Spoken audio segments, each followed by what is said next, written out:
America से आई है, जहां डोनाल्ड ट्रंप ने H-1B फीस $1 लाख करने का सुझाव दिया है। यह लगभग 83 लाख रुपए है। यह सिर्फ फीस नहीं, सपनों पर भारी ताला है। छोटे शहरों के युवा इस पर निर्भर हैं। H-1B साधारण वीजा नहीं है, यह प्रतिभाशाली पेशेवरों के लिए है। टेक्नोलॉजी, इंजीनियरिंग, विज्ञान, चिकित्सा। सोचिए, एक भारतीय इंजीनियर को अमेरिका में नौकरी मिलती है। यह अवसर बेहतर भविष्य, नई तकनीक और दुनिया के साथ कदम से कदम मिलाने का है। यह अब $1 लाख के सवाल के नीचे दबा है। यह वीजा 3 साल के लिए दिया जाता है और 3 साल बढ़ाया जा सकता है। यह मध्यम वर्ग के लिए सम्मानजनक जीवन का रास्ता खोलता है। लेकिन अगर फीस 83 लाख सालाना हुई तो कौन उठाएगा खर्च? अब सवाल यह उठता है कि डोनाल्ड ट्रंप और उनके समर्थक H-1B वीजा की फीस में इतनी बड़ी बढ़ोतरी क्यों करना चाहते हैं? उनका सबसे बड़ा और बार बार दोहराया जाने वाला तर्क है अमेरिका फर्स्ट, यानी सबसे पहले अमेरिका। उनका कहना है कि अमेरिकी कंपनियां सस्ते विदेशी कर्मचारियों को नौकरी पर रखने के लिए H-1B वीजा का दुरुपयोग कर रही हैं। वे मानते हैं कि कई कंपनियां अमेरिकी नागरिकों को नौकरी देने की बजाय भारत और चीन जैसे देशों से कम वेतन पर कर्मचारी ले आती हैं, जिससे अमेरिकी लोगों को नौकरियां नहीं मिल पाती हैं। उनकी नजर में यह अमेरिकी कामगारों के साथ अन्याय है। ट्रंप प्रशासन का मानना है कि अगर H-1B वीजा की फीस को $1 लाख सालाना कर दिया जाएगा तो कंपनियां केवल उन्हीं विदेशी कर्मचारियों को नौकरी पर रखेंगी जिनकी वाकई बहुत ज्यादा जरूरत है और जो असाधारण रूप से प्रतिभाशाली है। उनका तर्क है कि इतनी भारी फीस देने के बाद कंपनियां सस्ते कर्मचारी लाने के बारे में सोचेंगी भी नहीं। इससे वे अमेरिकी कर्मचारियों को भर्ती करने के लिए मजबूर होंगी। सरकार का कहना है कि यह कदम उन अमेरिकी ग्रेजुएट्स के लिए नए अवसर पैदा करेगा जो अपनी ही धरती पर नौकरी पाने के लिए संघर्ष कर रहे हैं। इसके पीछे एक और छिपा हुआ तर्क भी है, जिसे योग्यता आधारित आव्रजन प्रणाली कहा जाता है। ट्रंप का मानना है कि अमेरिका को केवल उन लोगों को आने की अनुमति देनी चाहिए जो अमेरिकी अर्थव्यवस्था में सबसे ज्यादा योगदान दे सकते हैं। जब हम H-1B वीजा की बात करते हैं तो हम असल में भारत की कहानी कह रहे होते हैं। आंकड़े इस बात की गवाही देते हैं कि यह वीजा किस कदर भारतीय प्रोफेशनल्स पर निर्भर है। हर साल अमेरिकी सरकार एक निश्चित संख्या में H-1B वीजा जारी करती है।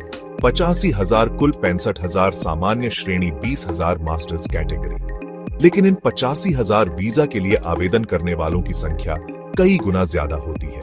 उदाहरण, वित्त वर्ष 2024 लगभग 7,80,000 आवेदन।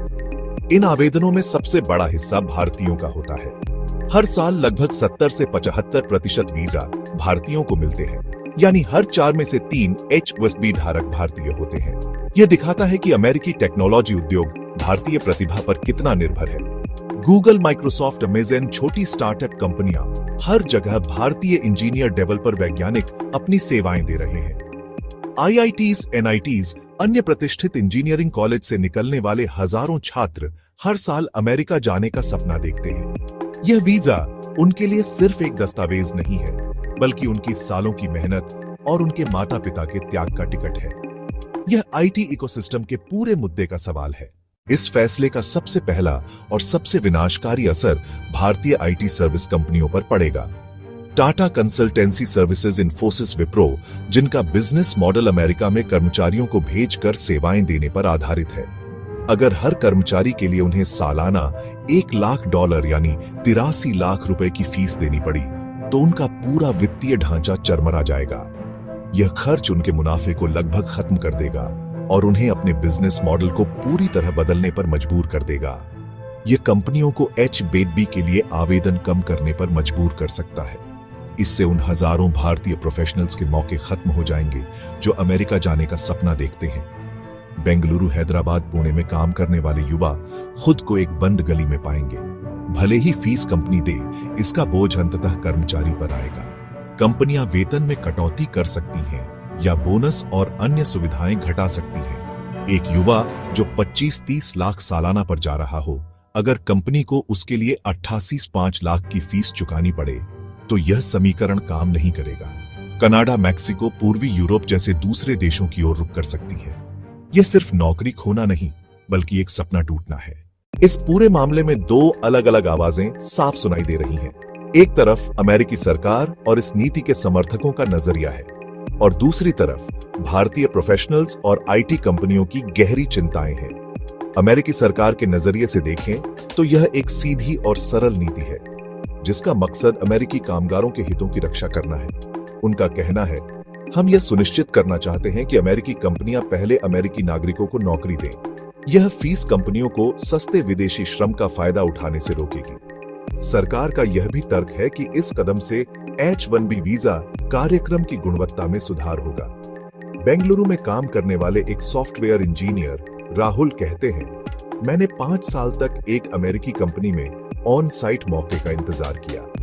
यह मेरे करियर और मेरे परिवार के भविष्य के लिए बहुत जरूरी था। अब लगता है जैसे यह सपना कभी पूरा नहीं होगा। कोई भी कंपनी मेरे लिए इतनी भारी फीस क्यों देगी?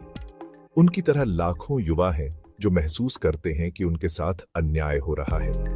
वे कहते हैं कि उन्होंने अपनी योग्यता और मेहनत के दम पर यह मौका हासिल किया है। आईटी कंपनियों की प्रतिक्रिया भी कुछ ऐसी ही है। एक बड़ी भारतीय आईटी कंपनी के HR हेड ने नाम न छापने की शर्त पर बताया, यह फैसला हमारे बिजनेस मॉडल को खत्म कर देगा। हम दशकों से अमेरिकी अर्थव्यवस्था में योगदान दे रहे हैं।